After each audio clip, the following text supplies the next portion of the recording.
کہ یہ کام ایک فرد کی رائے پر نہیں چلے گا، بلکہ یہ کام مشورے سے چلے گا، اور مشورے کی بنیاد جو ہے وہ امانت داری اور خیر خواہی ہے۔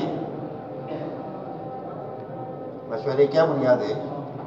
امانت داری اور خیر خواہی۔ کیا مطلب اس کا؟ اس کا مطلب یہ ہے کہ 50 آدمی بیٹھے ہیں مشورے میں اور 5 تقاضے ہیں، تو ان 5 تقاضوں کو پورا کرنے کے لیے 50 میں سے اہل کو تلاش کرنا کہ تقاضوں کا اہل کون ہے۔ جو اہل ہے کام کی اور اس کی خیر خواہی میں، اس کو کام کے لیے چننا، اس لیے کہ کام جب نااہلوں کے ہاتھ چلا جاتا ہے تو کام ضائع ہو جاتا ہے۔ حدیث میں فرمایا کہ جب نااہلوں کے ہاتھ میں کام چلا جائے تو قیامت کا انتظار کرو۔ تو اہل کو تلاش کرنے کے لیے صرف ہمارے ذہنوں میں کام ہونا چاہیے کہ کام کا حل یہ ہے، لہذا اس کو استعمال کیا جائے گا۔ نہ اس میں تعصب دیکھا جائے گا، نہ تحزب دیکھا جائے گا۔ تعصب کی کوئی گنجائش نہیں کہ میری پارٹی کا آدمی ہے یا میری برادری کا آدمی ہے یا میرے وطن کا آدمی ہے، کہ ہمارے کام میں اس کی کوئی گنجائش نہیں، سب جاہلیت کی رگیں ہیں۔ بات سمجھ میں آ رہی؟ اس کے لیے تعصب کی کوئی گنجائش نہیں ہمارے کام میں، اور تحزب کی بھی کوئی گنجائش نہیں۔ تحزب کہتے ہیں پارٹی بندی کو، کہ ہمارے گروپ کا ہے، ہماری پارٹی کا ہے، ہمارا ہم خیال ہے، کہ اس کی ہمارے کام میں کوئی گنجائش نہیں۔ اس لیے امانت داری اور خیر خواہی یہ 2 بنیادیں ہیں مشورے کی۔ تعصب کی بھی اجازت نہیں ہے اور تحزب کی بھی اجازت نہیں ہے، عصبیت کی بھی گنجائش نہیں ہے اور پارٹی بندی کی بھی کوئی گنجائش نہیں ہے۔ اس لیے کسی بات فیصل کی آنکھ دیکھ کر رائے نہیں دی جائے گی، اور نہ رائے دینے والوں کو چہروں کو دیکھ کر فیصلہ کیا جائے گا۔ بات سمجھ میں آ رہی؟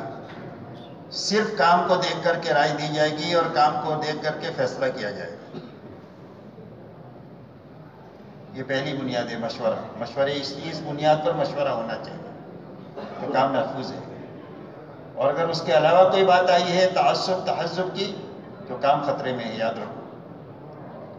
اور اللہ کو نہ کام کی ضرورت ہے نہ کام والوں کی ضرورت ہے، ہم کو ہر پل اللہ کی اور کام کی ضرورت ہے۔ اسی لیے ہماری پوری تاریخ بتاتی ہے کہ جب کوئی بھی بڑے سے بڑا کام اپنی نہج سے اور بنیادوں سے ہل گیا ہے تو ختم ہو گیا ہو۔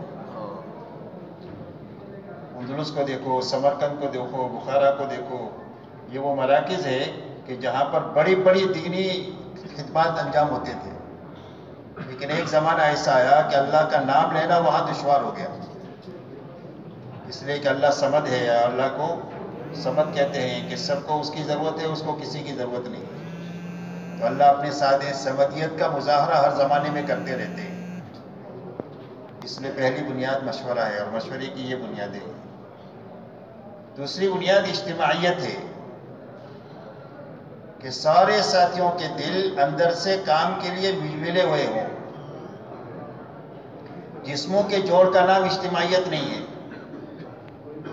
قلوب کی اجتماعیت کا نام جوڑ ہے، اجتماعیت ہے کہ دل ملے ہوئے ہونا چاہیے ہمارے، ہر ایک کے دل میں دوسرے کے لیے خیر خواہی ہو، آگے بڑھنے کا جذبہ ہو، آگے بڑھانے کا جذبہ ہو، ہر ایک کو معاف کرنے کا جذبہ ہو، ہر ایک سے کام لینے کا جذبہ ہو، ہر ایک کی غلطی کو معاف کرنے کا جذبہ ہو، مشکل کام میں اپنے آپ کو آگے بڑھانے کا جذبہ ہو، ساتھیوں کو آسان کام ان سے لینے کی عادت ہو۔ یہ سارے اجتماعیت کی بنیادیں ہیں۔ تو اجتماعیت کے ساتھ کام ہونا چاہیے، دلوں کے پھٹن کے ساتھ کام نہیں ہو سکتا، یاد رکھو۔ بے ایمانوں کے بارے میں فرمایا تحسبهم جمیعا وقلوبهم شتیٰ، کہ بے ایمانوں کی بھیڑ نظر آئے گی تم کو لاکھوں میں کروڑوں میں، لیکن ان کے دل اندر سے پھٹے ہوئے، اللہ کی خبر ہی ہے۔ اس لیے باطل پر کبھی اجتماعیت نہیں ہو سکتی، اجتماعیت حق پر ہی ہو سکتی ہے، اور حق ایک ہی ہوتا ہے، 2 نہیں ہوتے۔ حق جو ہے وہ ایک ہی ہوتا ہے، 2 نہیں ہوتی۔ فماذا بعد الحق الا الضلال، فرمایا حق کے بعد اگر کوئی چیز ہے تو گمراہی ہے، اس کے علاوہ کچھ نہیں۔ اس لیے آپس کے جوڑ کے ساتھ اس کام کو کرنا، اس لیے کہ ہمارے کام میں اختلاف کی کوئی بنیاد ہی نہیں ہے۔ تبلیغ کے کام میں اختلاف کی کوئی بنیاد نہیں۔ تبلیغ کا کام 6 نمبر ہے کہ وہ 6 نمبر میں کوئی نمبر اختلافی ہے، اور 6 نمبر زندگیوں میں لانے کے لیے 4 اعمال نبوت ہے۔ ان اعمال نبوت میں کوئی اختلاف ہے کہ وہ ہے؟ معلوم ہے نا آپ حضرات کو، تو یہ آپ حضرات بڑے ہیں سب۔ اور ان اعمال نبوت کو کرنے کے لیے نقل و حرکت ہے یا مقامی محنت ہے؟ یہ پورا کام میں بتلا رہا ہوں اپنا، یا تو نقل و حرکت ہے یا پھر مقامی کام ہے۔ اس کو کیسے کرنا ہے؟ مشورے سے کرنا ہے، اجتماعیت کے ساتھ کرنا ہے۔ اسی لیے ایک مرتبہ مولانا انعام صاحب نے نظام الدین کے مقیمین کو جمع کر کے یوں فرمایا کہ ہم میں کا کوئی بھی دعویٰ نہیں کر سکتا ہے کہ ہم غلطی کرنے والے نہیں ہیں۔ کوئی بھی اپنی بزرگی کا دعویٰ نہیں کر سکتا ہے کہ میں بزرگ ہوں۔ اللہ فرماتے لا تزکوا انفسکم واعلموا بمن اتقی۔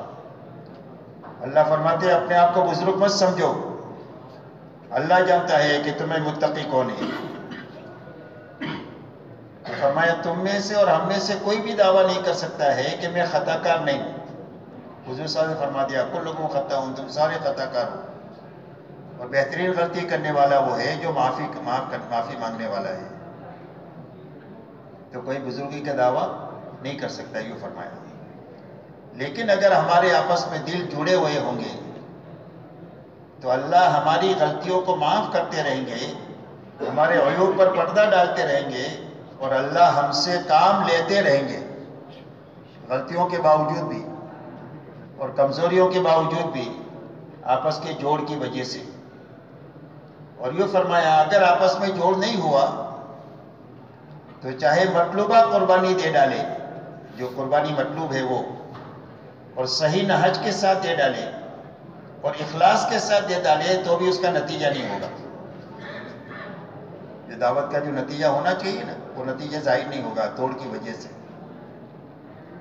اس لیے فرمایا اجتماعیت یہ دوسری بنیاد ہے کہ دلوں کے جوڑ کے ساتھ کام کرنا، آپس میں انتہائی محبت ہو ایک دوسرے کے ساتھ۔ مولانا سعید صاحب رحمۃ اللہ علیہ فرماتے تھے کہ لوگ تو اللہ سے ملک و مال مانگتے ہیں اور میں اللہ سے ایمان والوں کی محبت مانگتا ہوں۔ اور یہ فرماتے تھے کہ جو ہر ایک سے جڑے، جو ہر ایک کو جوڑے، جو ہر ایک سے جڑ جائے اور ہر ایک کو جوڑ لے۔ ہمارا کوئی سرکل نہیں ہے، ہمارا کوئی سرکل نہیں کہ ہم اس کے ساتھ جڑ سکتے ہیں، اس کے ساتھ نہیں جڑ سکتے۔ ہم سارے ایمان والوں کے ساتھ جڑ سکتے ہیں، ہم ایمان والوں کے ہیں اور ایمان والے ہمارے ہیں۔ اس لیے فرمایا جو ہر ایک سے جڑے اور جو ہر ایک کو جوڑے اور جو ہر ایک سے معافی مانگ لے غلطی ہو جائے تو، اور جو ہر ایک کو معاف کر دے، فرمایا وہ زندگی بھر تبلیغ میں صحیح چل سکتا ہے۔ جو ہر سے جڑ جائے اور ہر ایک کو جوڑ لے، ہر ایک سے کو معاف کر دے اور غلطی ہو جائے تو بڑے باپ کا نہیں بنے، ہر ایک سے معافی مانگ لے۔ معافی مانگنا جو ہے وہ تو عبدیت ہے، اور معافی نہ مانگنا یہ شیطنت ہے۔ شیطان کیوں مردود ہوا؟ کہ غلطی کر کے اس نے معافی نہیں مانگی، اور آدم علیہ السلام نے معافی مانگ کر اتنے مکبر تقرب اور بڑھ گئے۔ تو معافی مانگنا عبدیت ہے، اور معافی نہ مانگنا یہ شیطانیت ہے۔ اللہ ہماری سب کی حفاظت فرمائے۔ اس لیے فرمایا دوسری بنیاد اجتماعیت ہے، تیسری بنیاد اخلاص ہے کہ اس کام میں صرف اللہ اور آخرت ہوں گے اور کچھ نہیں۔ ہر کام کرنے والا چھوٹا بڑا اس کے سامنے اللہ ہونا چاہیے اور آخرت ہونا چاہیے۔ یہ تیسری بنیاد ہے۔ فرمایا اخلاص ہے تو کام محفوظ ہے، اور اخلاص نہیں ہے تو کام کبھی بھی خطرے میں آ سکتا ہے۔ کبھی اس دھوکے میں نہیں رہنا چاہیے کہ تبلیغ کو کچھ نہیں ہو سکتا، یاد رکھو۔ یہ دھوکے میں اور خوش فہمی میں نہیں رہنا چاہیے کہ کتنا بھی الٹا سیدھا کریں لیکن کام محفوظ رہے گا، ایسا نہیں ہوگا۔ اللہ اپنی سنت کا مظاہرہ ہر زمانے میں کرتے رہتے ہیں۔ اس لیے ہماری اس کام میں تیسری بنیاد اخلاص ہے کہ صرف اللہ چاہیے اور آخرت چاہیے، اس کام سے دوسرا کچھ نہیں چاہیے۔ اور اس کام سے مال چاہنا اور بڑا بننے کا جذبہ ہونا اس سے بڑا کمینہ پن اور کچھ نہیں ہو سکتا، یاد رکھو۔ جو اس کام سے مال چاہے یا مرتبہ چاہے، اس سے بڑا کوئی کمینہ پن نہیں ہو سکتا۔ بات سمجھ میں آ رہی؟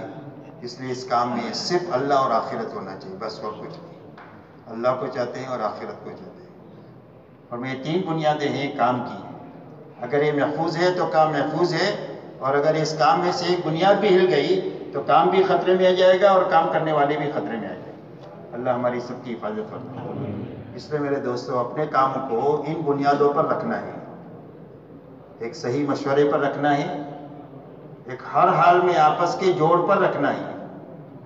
کتنا بھی نیچے اترنا پڑے جوڑ کے لیے نیچے اتریں گے، جوڑ کو توڑیں گے نہیں۔ کتنا بھی نیچے اترنا پڑے تو نیچے اتریں گے۔ ہمارا ہے ہی کیا، ہماری کیا حیثیت ہے، کیا چپدی اور کیا چپدی کا شوربہ۔ آنسو میں آ رہی؟ تو اجتماعیت ہماری کبھی بھی بگڑنی نہیں چاہیے، اور کبھی اللہ اور آخرت کے سوا کوئی غرض نہیں آنی چاہیے تبلیغ میں، صرف اللہ ہونا چاہیے اور آخرت ہونا چاہیے۔ اللہ ہمارے لیے آسان فرمائے۔ اب اس کے لیے ہم لوگ جمع ہوئے ہیں، اور کل کا ایک دن ہمارے پاس میں ہے، تو کس طریقے سے اچھی طریقے سے اس کو گزارا جائے کہ اللہ کے یہاں ہم بھی مقبول ہو جائے اور ہمارا آنے والا مجمع بھی مقبول ہو جائے اور ہمارا کام بھی قیامت تک کے لیے محفوظ ہو جائے۔ تو کس طریقے سے اپنا وقت گزارنا ہے، اس کے مشورے کے لیے ہم لوگ جمع ہوئے۔ بتاؤ کیسا کرنا ہے بھائی؟ ایک دفعہ کیا کچھ لکھا ہے آپ لوگوں نے؟